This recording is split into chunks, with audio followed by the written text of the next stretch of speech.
पूर्णिया जिले की इस घटना ने यह दिखाया कि किस तरह से कुछ लापरवाह लोग अपनी जान के साथ दूसरों की जान को भी जोखिम में डाल रहे हैं।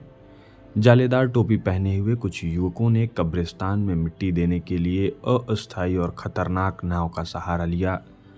यह न केवल उनकी खुद की सुरक्षा के प्रति घोर लापरवाही थी, बल्कि समाज में एक डिस्टर्बिंग एलिमेंट के रूप में उनकी भूमिका को भी उजागर करती। सबसे बड़ा सवाल यह उठता है कि इन युवाओं को ऐसी गैर पेशेवर और असुरक्षित नाव लेकर नदी पार करने की ज़रूरत क्यों पड़ी? क्या यह उनके लिए इतना कठिन था कि वे प्रशासनिक अनुमति और सुरक्षित साधन का इंतजार कर लेते? लेकिन इसके बजाय उन्होंने खुद की व्यवस्था उत्पन्न की और बिना किसी प्रशिक्षित नाविक के नदी पार करने का जोखिम उठाया। इस प्रकार की खुदगर्जी न केवल उनके लिए खतरनाक थी, बल्कि समाज के अन्य लोगों के लिए भी। अगर हादसा गंभीर होता तो यह एक बड़ी त्रासदी बन सकती थी। इन युवकों की लापरवाही और गैर जिम्मेदारी से यह साफ हो जाता है कि ऐसे लोग समाज में डिस्टर्बिंग एलिमेंट के रूप में कार्य करते हैं।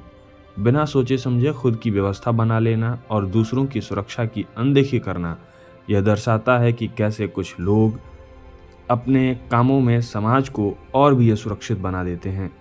कोई भी धार्मिक या सांस्कृतिक कर्तव्य निभाने के लिए जान जोखिम में डालना बुद्धिमानी नहीं है। यह एक गलत उदाहरण पेश करता है कि धार्मिक कर्तव्यों का पालन किसी भी स्थिति में करना उचित है, चाहे उसमें जान का खतरा क्यों न हो। यह जिम्मेदारी समाज के हर सदस्य की है कि वे सुरक्षा मानकों का पालन करे और खुदगर्जी से बचे। प्रशासनिक व्यवस्थाओं को दोष देना एक बात है, लेकिन इन युवाओं की खुद की लापरवाही और गैर जिम्मेदाराना हरकत को अनदेखा करना नाइंसाफी होगी। समाज को ऐसे डिस्टर्बिंग एलिमेंट्स के खिलाफ खड़ा होना चाहिए जो अपने मनमाने कार्यों से लोगों की जान को खतरे में डालते हैं।